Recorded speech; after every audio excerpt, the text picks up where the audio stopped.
Today I asked you to send in your Funko Pop hot takes, and some of them were pretty spicy. Also, big shout out to Marquez Brownlee, who actually did a video all about tech hot takes, but now let's get into these. Dorbs are better than rewinds and sodas. When it comes to these three, it feels like they're all secondary, which totally makes sense. The reason we all started collecting Funko in the first place was because of Pops, and not these, even though they are welcomed into many collections. Like, I'm sure if you have enough Funko products, you have one of them sitting on your shelf somewhere. I am always excited when they're creating new figures and may have a bit of new bias in the beginning. And what I mean by that is whenever Funko creates something, I'm always excited to check it out right away. But now that they've been out for a little while, I would rank them sodas, Dorbs, then rewinds. I feel like rewinds are a little too similar to sodas. They're both mysteries and they have a similar style, but Dorbs are an entirely new thing. Especially the rides. If you've ever seen those before, they're some of my favorite collectibles I have to this day. Also, getting back to sodas, I feel like that's the only line out of the three that you could see someone solely collecting without even having a pop. Wish they'd give the same attention as they do to the anime pops as they did with the other set/lines. I do somewhat agree with this, but if you follow Funko on any of their social medias, read the comments. There are so many people every day asking for new anime pops, so it makes sense why Funko continues to create them. You have to remember that at the end of the day, they are a pop culture company, so they're going to be doing whatever is the most popular at the time. It just makes sense. Just for fun, I decided to check out their last 10 posts, and only one of them was anime, so they are still announcing a lot of other stuff at the same time. And maybe sometimes it's a lot in your face, but there's usually a good reason, like a new season of a show releasing. The drawing of Funko Pop boxes looks better than the 3D rendered ones. This is something that I've been 50-50 on for a little while now. If you don't know, about 1 to 2 years ago now, Funko swapped the renderings on their pop boxes from 2D to 3D. When the change first happened, everybody was up in arms about it because it was totally different from what we had in our collection before. And I wasn't sure how I felt about it, but now that we have so many characters with the new style, it doesn't really bother me that much. The only thing that might kind of bother me is the inconsistency between sets. Take their mascot Freddy as an example. They've been making him for years so you can see the character in both styles. 2D on the left, 3D on the right. It's not a crazy difference, but it's definitely noticeable. What do you guys prefer? The only way Pops will survive is if they lower the prices. Okay, I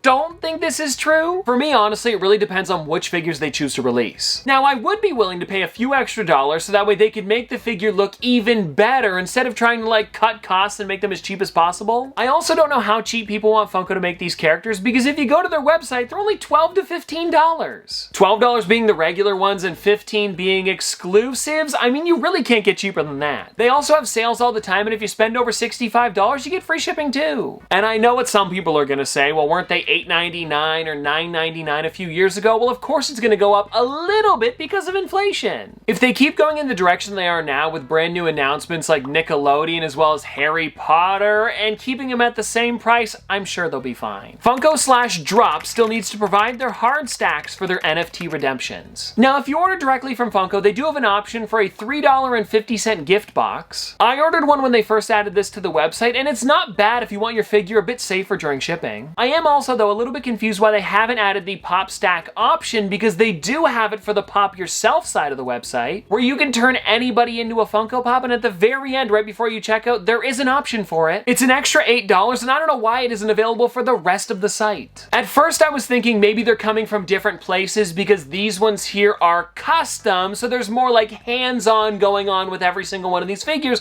but then I remembered the gift box thing, so why don't they just swap it to plastic? It doesn't really make sense. Well, whatever it is, I hope they add it to at least the digital pop redeemables soon because that is probably the most important part. People are buying packs and packs to try to get that specific figure that they want. It would be nice for it to come in perfect condition as well. And I do understand that Drop has been upgrading their shipping, but it would be cool still to have it as an option for like a small extra fee. I really don't like that Marvel and Star Wars figures are bobbleheads. I've heard lots of people say that they both love and hate the bobbleheads. The reason that they do bobble is because Hasbro has the non-bobble toy license for both of these franchises. And it might even be all of LucasArts because Willow and Indiana Jones also bobble. The only way that you could even own that Spider-Man or Darth Vader is because of the spring in their head. Right around the time they started making these pops, they also tested it out with a few other franchises being Pixar and DC. I believe every single one of these was exclusive to Target, and maybe they were going to be making more and more in the future, but it seems like they decided to just stick with the ones that they had to make them for. I'm not sure if it's because they didn't sell well all, or maybe they were just doing a small test run, but either way, I own the Buzz Lightyear one in my collection, and I really enjoy it. It's neat too because they added that base like they did with those original Star Wars ones, but of course, instead of having that Star Wars logo, it says Toy Story. I also remember when I first started collecting, getting my first figure that did bobble, and I was a little bit bummed about it, if I'm gonna be honest. It just felt off with the rest of my characters. But after a while, as I started to get more and more of them, and I found out that we couldn't have any Marvel or Star Wars without that bobble, I got a little more okay with it, and now I really enjoy them. Sometimes it's a fun thing when you take it out of the box and you find out it bobbles, like for example with all of the Pop Asia characters. Pop Pops needs a Funko Pop. This could be the coldest take of the entire video. Look, I'm only using this comment because I wanted to talk about content creators as Funko Pops. And I mean, Funko, if you wanted to turn me into a pop, I would be happy to do it. But recently it was announced that the Odd Ones Out is going to be getting a Funko Pop, and it's releasing this summer. When everybody started posting about it, it sparked a bunch of conversations of everybody's favorite content creators and if they'll be getting one in the future. And now I might be a little bit biased, but I do think it's an amazing idea if Funko continues to go down the content creator route. Especially if they find people that also really enjoy the collectibles, like T-Pain made an entire video about his. And I know in the past Funko has also released a Ninja as well as Bella Porch, so they've done some before, let's continue it. I'm sure it would make a lot of people happy and also probably bring an entire new audience to the figures. And well everybody, there we go, that is all of the hot takes that I have for you today. And if you guys want to see more hot takes in the future, please let me know because I would love to do it. I think in the end we ended up getting like about 100 to 200 submissions, so thanks for sending them in. But anyways everybody, that's gonna do it for today and I'll see you tomorrow.